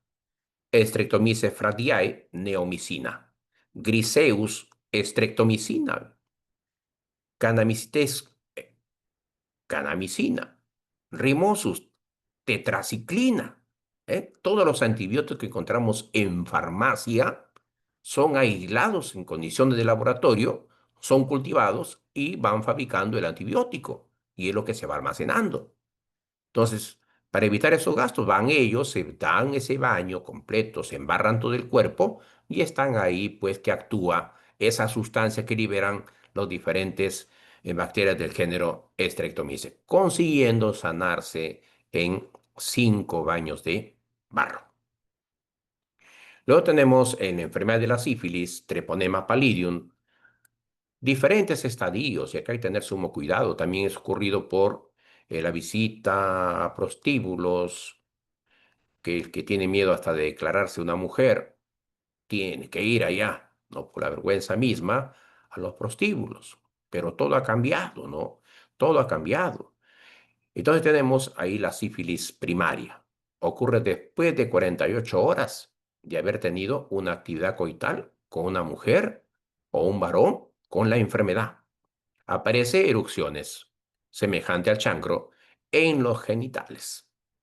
Son erupciones indoloras. En la sífilis secundaria, esto pues después de 8 semanas, sabiendo el varón que tiene erupciones y la mujer que tiene erupciones indoloras en los genitales, no se ha hecho quimioterapia con antibióticos. Entonces, después de 8 semanas, se van a observar erupciones en todas las partes del cuerpo, principalmente se hacen evidente en los pies y en las manos, como si tuviera salpullidos rojizos. En la sífilis terciaria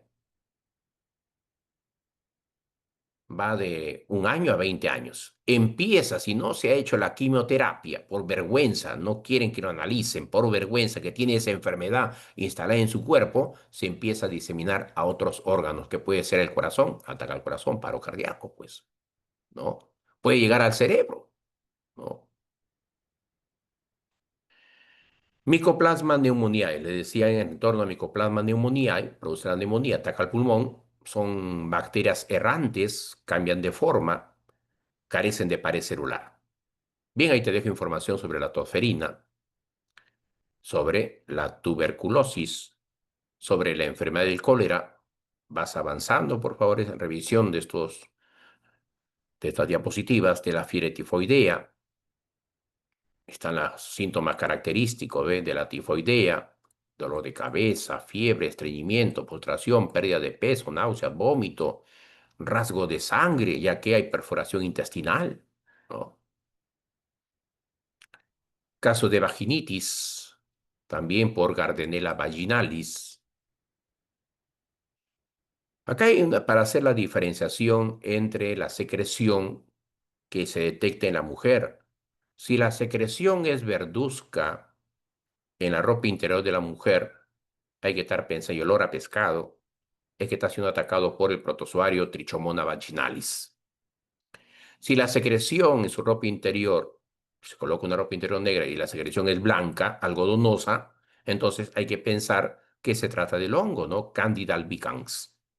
Candida albicans. Si la secreción, si ropa interior que es blanca y presenta una secreción amarillenta, ahí hay que pensar que está siendo atacado por la bacteria Gardnerella vaginalis. Bien, ya hemos revisado en torno a la sífilis. Mucho cuidado entonces como ITS, ¿no?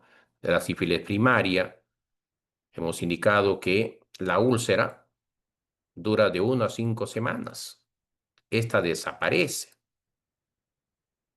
pero la sífilis permanece, ¿ya? Es, esas úlceras son indoloras, no son dolorosas. Son dolorosas en el caso del herpes. En el herpes sí son dolorosas. Indoloras en la sífilis. La sífilis, ahí está, primaria, o puedes tener, lógicamente, la manifestación de esas vesículas también pueden aparecer en la lengua, en el labio, en el genital. Tener sumo cuidado. Y de acá una sífilis secundaria cuando se disemina a diferentes partes del cuerpo, ¿no?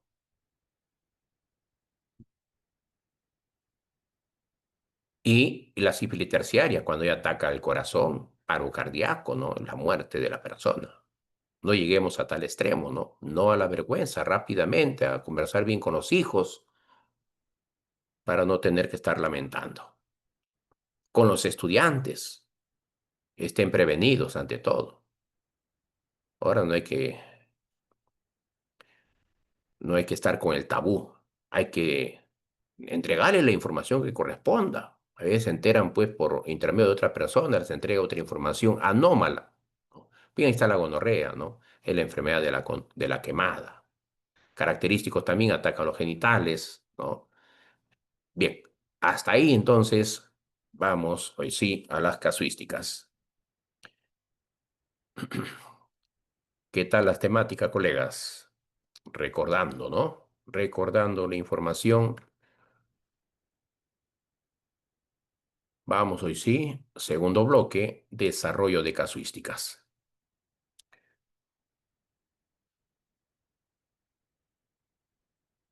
Mucho que hablar, pues, en ciencia y tecnología, ¿no? Tener que estar nivelándolos a ustedes y logren el éxito, ¿no? Es lo que busca, pues, Centro Profesional Docente, que todos ustedes consigan el ansiado ascenso de escala magisterial y los que están para nombramiento traten de conseguirlo. Muy bien, tenemos el primer caso. Primera casuística, dice: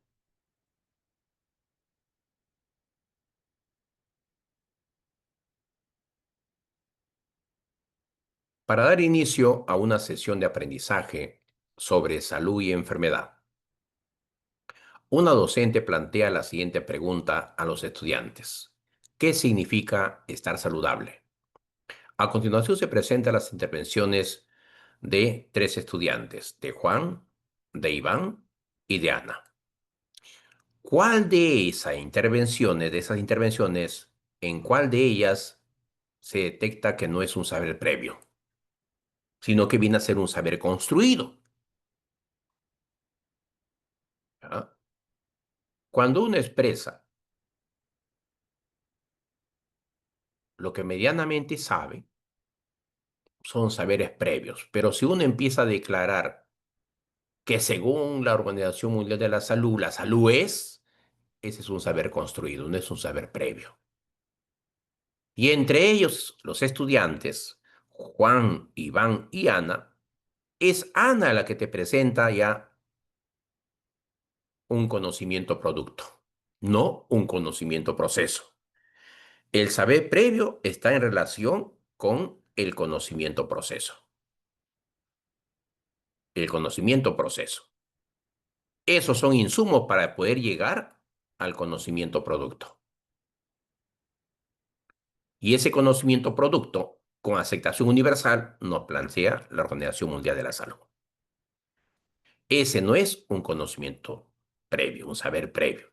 Y dice: la salud es un estado de completo bienestar físico, mental y social, y no solamente la ausencia de afecciones o enfermedades.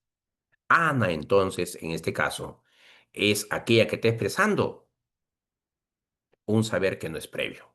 Letra C. Vamos directo al grano, ¿sí? Para poder avanzar con la totalidad de las casuísticas. Lea la siguiente situación y responda a los siguientes casos.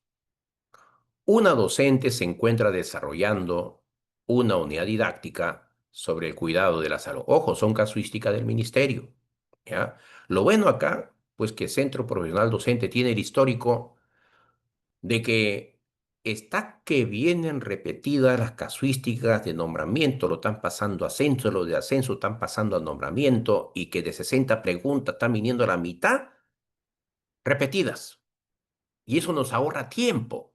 O sea, tú vas a marcar directamente y te vas a dedicar mayor tiempo por el desarrollo de casuísticas de dominio disciplinar de la química o de la física, que también vamos a llegar a desarrollar con ustedes.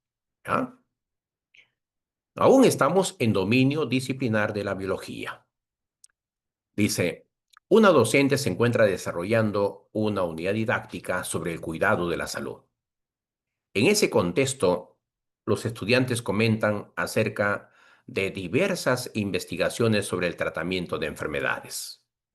Anabel, una de las estudiantes, realiza el siguiente comentario: el otro día leímos un artículo que decía que la poca actividad física está relacionada con un aumento en el riesgo de enfermedades al colon, corazón y otras más.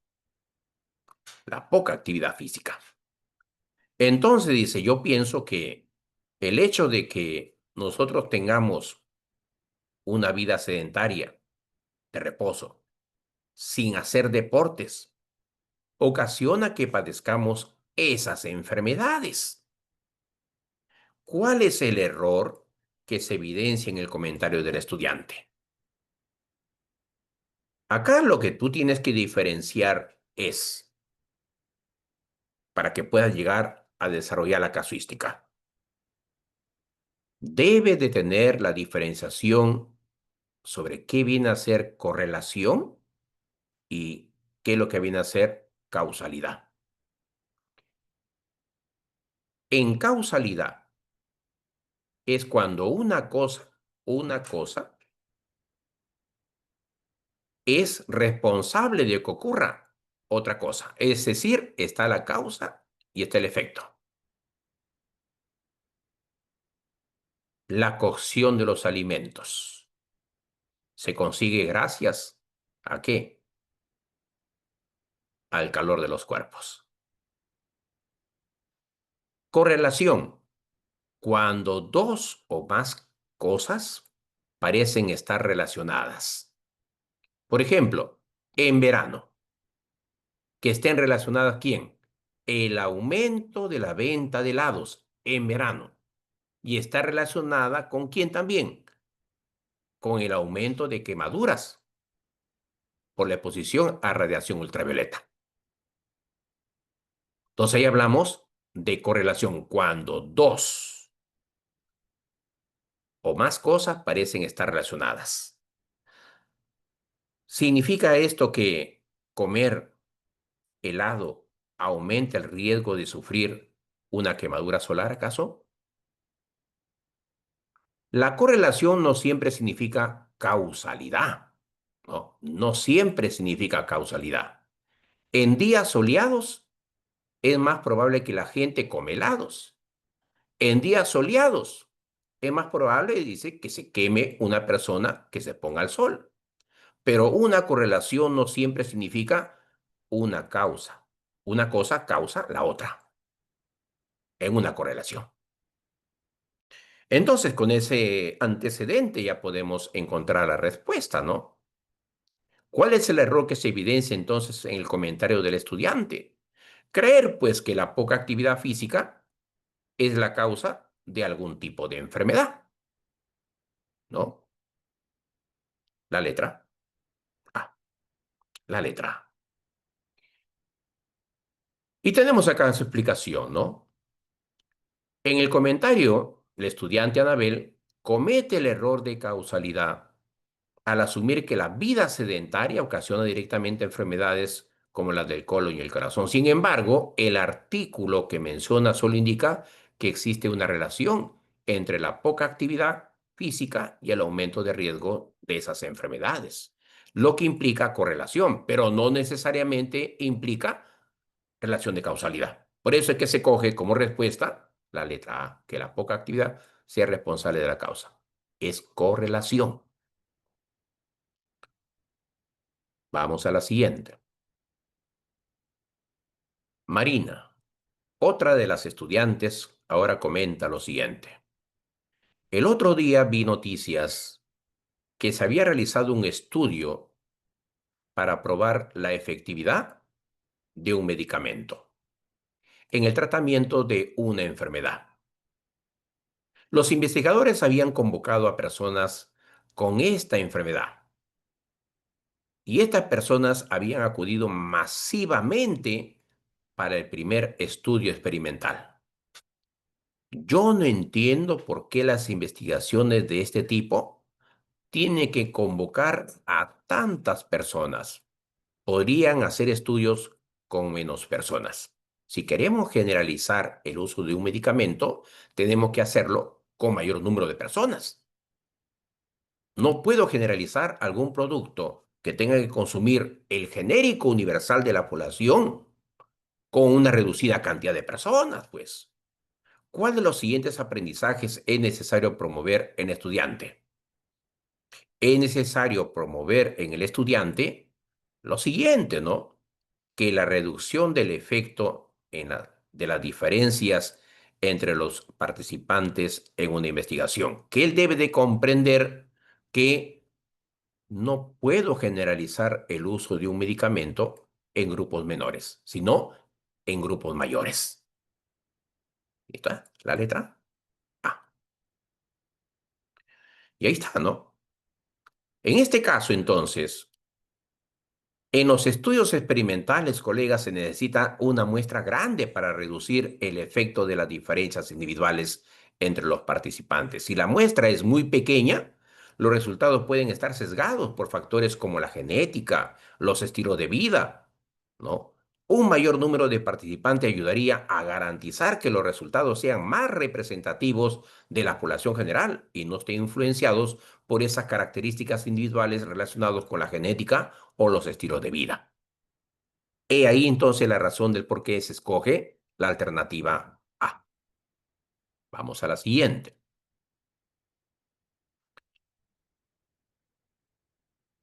Carla, otra de las estudiantes, comenta lo siguiente. Cuando se investiga la efectividad de un medicamento en el tratamiento de una enfermedad, los participantes se dividen en dos grupos. Los que no reciben el medicamento, ellos son grupo testigo o grupo control. Y los que sí reciben el medicamento vienen a ser el grupo experimental. Los que no reciben el medicamento toman algo que simula el medicamento. Claro, ellos toman el placebo. Puede ser agua destilada. Eso es fundamental porque el hecho de saber que estás tomando algo para curarte puede cambiar los resultados de la investigación. ¿Cuál es el aprendizaje evidenciado en el comentario del estudiante? ¿Qué ha identificado el estudiante? ¿Qué es lo que ha identificado?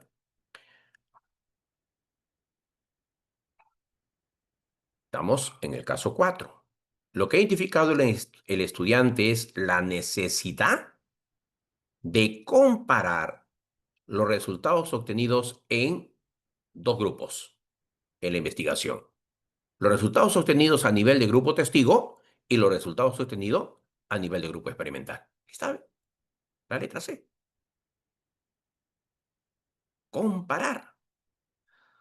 Si la no ingesta de medicamento o la ingesta de medicamento permite el tratamiento de la enfermedad. La letra C.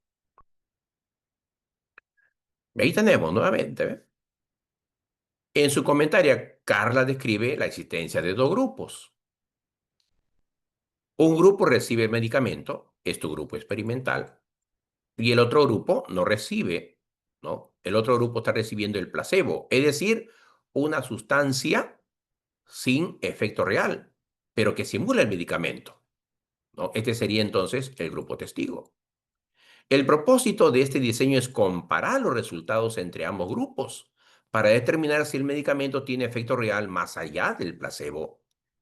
Esto indica que Carla ha comprendido la importancia de la comparación de los resultados entre el grupo testigo y experimental en una investigación científica.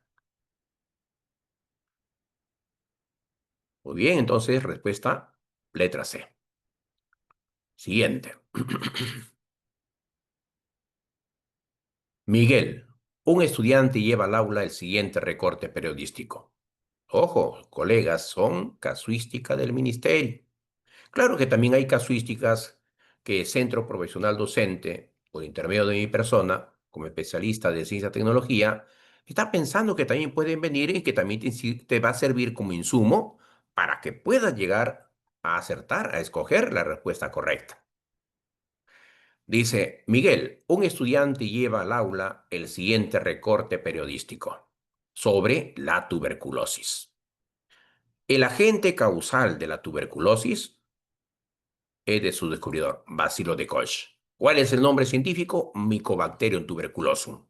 Ya lo hemos revisado. Síntomas de la tuberculosis. Tos con flema por más de 15 días.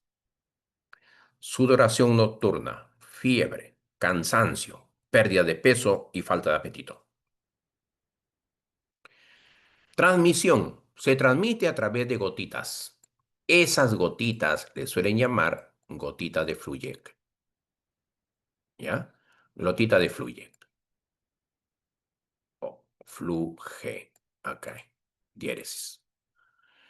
De saliva que viajan por el aire cuando alguien con esta enfermedad empieza a toser, empieza a estornudar, empieza a escupir, empieza a hablar. Hay casos también a veces en instituciones educativas de niños flaquitos, la piel amarilla y lanza su escupitajo en el suelo. Tener ahí sumo cuidado. Sumo cuidado porque a medida que pasan las horas se va evaporando y esas gotitas a modo de fluye, burbujitas, puede ser inhalado por la ciudad. Peor aún que ahora están encendiendo los ventiladores, ¿no?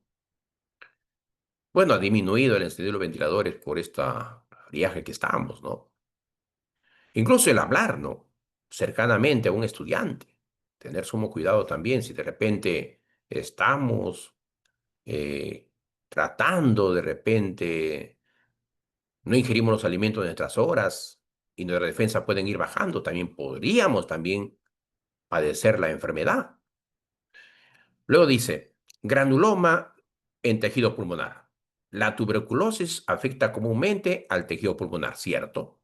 Pero no te olvides que puede extenderse a otros órganos del cuerpo. Y te decía, puede atacar al hígado, tuberculosis hepática, al hueso, ósea, vaso, esplénica, riñón, renal. Luego dice, tipo de tuberculosis según su resistencia. Tenemos tuberculosis monoresistente. Mono de un Dice, resistencia a uno de los 4 medicamentos de primera línea para el tratamiento. Puede ser resistencia solamente a la rifampicina. Ya. Tuberculosis multiresistente, cuando tiene resistencia a 2 de los medicamentos de primera línea, es decir, resistencia a la rifampicina y la isoniazida. Extremadamente resistente, cuando resiste a 4 medicamentos de primera línea. Acá ya hay poca variedad de tratamientos eficaces. Luego dice, Miguel, este estudiante lleva al aula el recorte periodístico. Momentito para correr acá la imagen. Ahí. Dice, Miguel muestra el recorte periodístico a sus compañeros y a la docente en clase y menciona que está muy preocupado por uno de sus amigos que trabaja en el área de limpieza del centro de salud, pues diariamente debe de pasar por un área en la que hay muchas personas con tuberculosis. Carla, otra estudiante, comenta lo siguiente. Cuando nació mi hermanito, la primera vacuna que le pusieron en su bracito fue la vacuna contra la tuberculosis. Es que la vacuna es para prevenir la enfermedad. Y dice, todos deberíamos de ser vacunados al nacer. Pero creo que aunque es posible que el amigo Miguel ya haya adquirido la tuberculosis, está a tiempo de vacunarse. Falso. La vacuna no es un medicamento. Sirve para prevenir los cuadros sintomatológicos de una enfermedad. Que no se dé la enfermedad. Pues si no la ha hecho, porque igual puede ayudar. ¿Cuál es el error que se evidencia en el comentario de Carla? Creer pues que la vacuna puede curar la tuberculosis como si fuera un medicamento. Listo. La letra A. La docente pide a los estudiantes que lean la sección de la infografía que corresponde a los tipos de tuberculosis según su resistencia. Monoresistente, multiresistente, entonces monoresistente, multiresistente y extremadamente resistente. Y les pregunta, ¿a qué creen que se deba la existencia de cepas resistentes? ¿Quién es responsable de la existencia de cepa resistente? ¿Cuál de los siguientes estudiantes identifica la causa de la proliferación de cepas resistentes de tuberculosis? ¿Adelí, Bernardo o Cecilia? Ten en cuenta lo siguiente para que pueda llegar a la respuesta. Muy bien, este paciente va al centro de salud por los cuadros sintomatológicos que presenta y el médico le sugiere que vaya al laboratorio y le entreguen el análisis del esputo. En función a lo que encuentre el medicamento, el médico empieza a medicar al paciente y le dice, vas a ingerir medicamento de primera línea, monoresistente. Le da rifampicina. Regresa a su casa el paciente y le dice el médico, tienes que tomarlo por 3 meses hasta que te puedas aliviar completamente. Y vienes nuevamente. ¿Qué hace el paciente? Solamente hace caso por 2 semanas y a las 2 semanas se siente aliviado. Como está pasando siempre por ese mismo lugar donde hay pacientes con tuberculosis, se activa nuevamente, peor todavía. Regresa al hospital nuevamente con cuadros sintomatológicos y nuevamente la toma de la muestra, análisis de esputo, sigue con el bacilo de Koch en su organismo, en su esputo. Cambia ya no de monoresistente a multiresistente y le recomienda, tómate ahora por 3 meses rifampicina e isoniazida. Nuevamente no le hace caso, a los 15 días se sintió aliviado, regresó. ¿Quién es responsable entonces de que las cepas se mantengan como monoresistente, multiresistente, extremadamente resistente? Es el mismo paciente. Cecilia, yo creo que existen porque cuando la gente se enferma de tuberculosis va al centro de salud y toma medicamentos por una semana, pero luego los deja cuando se siente aliviado. La letra C. ¿Qué tipo de organismo provoca la tuberculosis de Koch? Ya sabemos que viene a ser la bacteria. Esta es una bacteria. ¿Qué tipo de célula? Procariota. Es un procito. Morfología. Este es un bacilo por su forma. Listo. Letra C. Siguiente dice. Nos olvidamos de la tuberculosis, pasamos a caries. Son también preguntas del ministerio. ¿Cómo se puede explicar que una pequeña caries duela cuando una persona está tomando una bebida fría? ¿Cuándo se presenta caries dental? Cuando después de una ingesta cargada de carbohidratos, uno no se asea los dientes. Entonces, ¿qué hace el jugo digestivo? La amilasa, la tialina, decompone el almidón en maltosa, en destrina, en maltotriosa y genera un medio ácido. Ese medio ácido debilita el diente y encima constituye un caldo de cultivo para que prolifere la bacteria que produce la caries y va arrasando con la estructura del diente, dejando expuesto a nervio. Entonces el frío llega a los nervios situados en las raíces de los dientes. La letra B. A este nivel, la saliva ayuda a prevenir la erosión o desgaste de los dientes. La saliva contiene agua para disolver sustancias de la comida. Y también la saliva contiene bicarbonato. ¿Para qué es el bicarbonato? Para neutralizar la acidez generada por la degradación del almidón, ¿no? También tiene la enzima llamada amilasa o tialina para romper el almidón en maltosa, maltotriosas, en destrinas y se genera ese medio ácido, ¿no? Tiene lisosimas, que son enzimas para matar, para destruir la pared celular de la bacteria, responsable de caries. ¿Qué sustancias ayudan a prevenir directa o indirectamente la erosión dental? La sustancia que ayuda a prevenir directamente es el bicarbonato, porque va a neutralizar la acidez. Y de manera indirecta son las lisosimas, que son enzimas que van a atacar la pared celular de las bacterias. La letra B.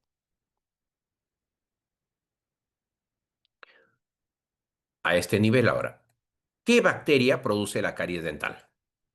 La bacteria que produce la caries dental viene a ser Streptococcus mutans. Streptococcus piógenes y hemos indicado que produce septicemia, posparto en la mujer. Estafilococcus mutans no existe, es un distractor. Streptococcus mutans viene a ser la bacteria. Siguiente. Observa la imagen que te presento y marca la respuesta correcta a las siguientes casuísticas.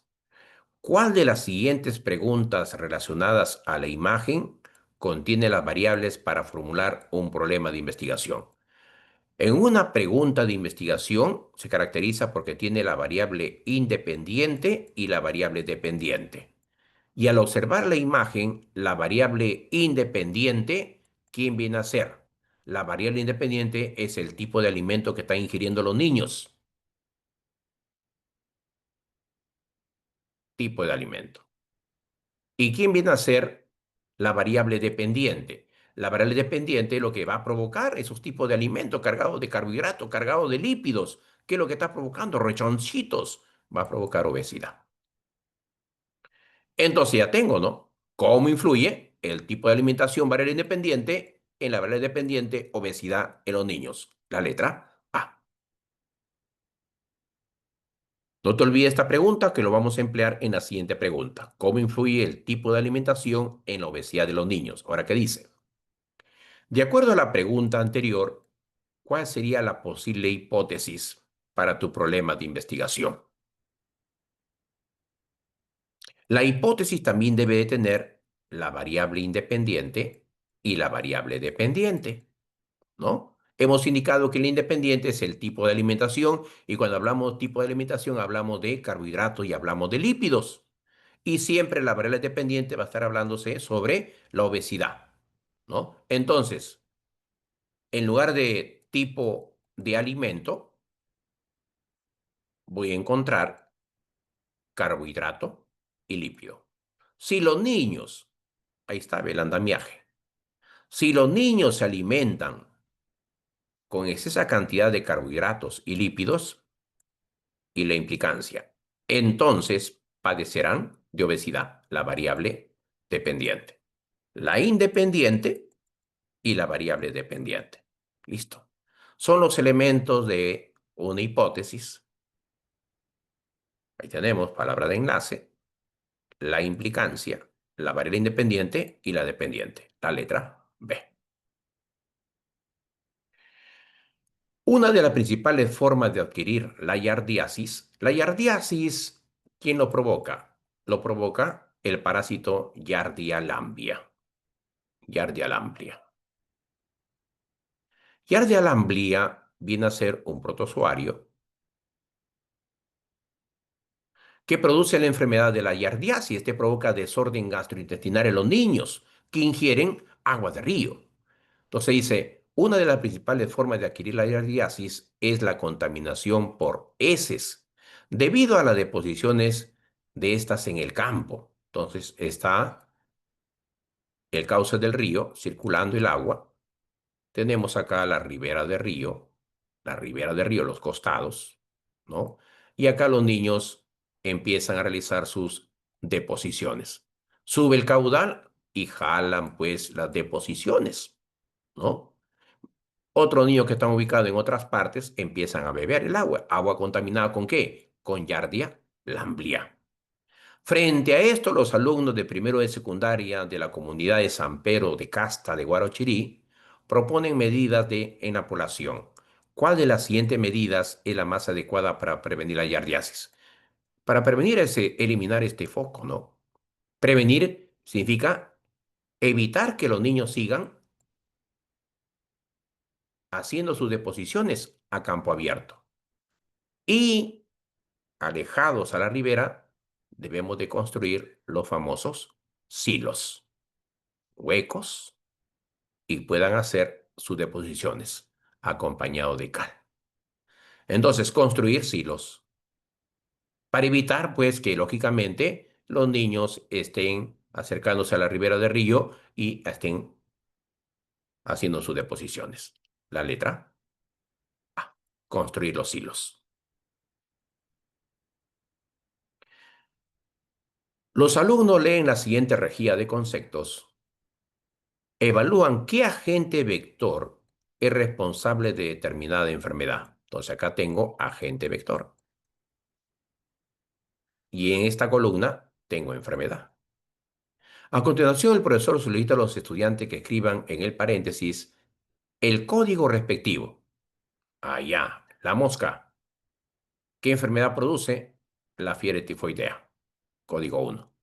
¿Quién tiene código 1 al final? Porque dice la secuencia correcta de arriba hacia abajo. De arriba hacia abajo, el último código va a ser el 1. ¿Quién acaba en 1? La letra C. Ya tienes tu respuesta. No vas a estar uno por uno, uno por uno. Basta que te des cuenta del último código.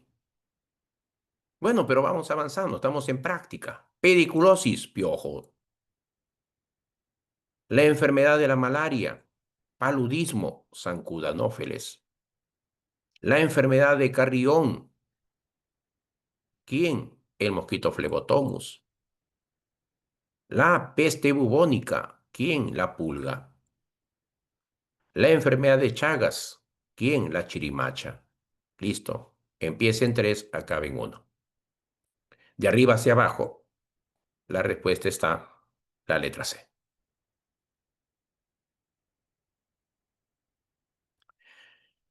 Muy bien, colegas, hasta acá donde llegamos entonces. De todas maneras, te llevas un abanico de casuísticas. Recomendación muy importante es de que, por favor, dé lectura a la teoría que se te va a hacer llegar y puedas tú también autoevaluarte con las casuísticas que se van desarrolladas. Todas las casuísticas se van desarrolladas, así como yo lo presento, la primera sin desarrollar, la segunda desarrollada. ¿Ya? Y vayas avanzando también en autoevaluaciones después de la revisión de la teoría.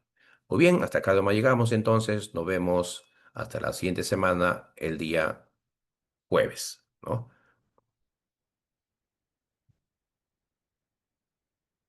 Muy bien, ahí dice, doctor, ¿dónde lo descargo?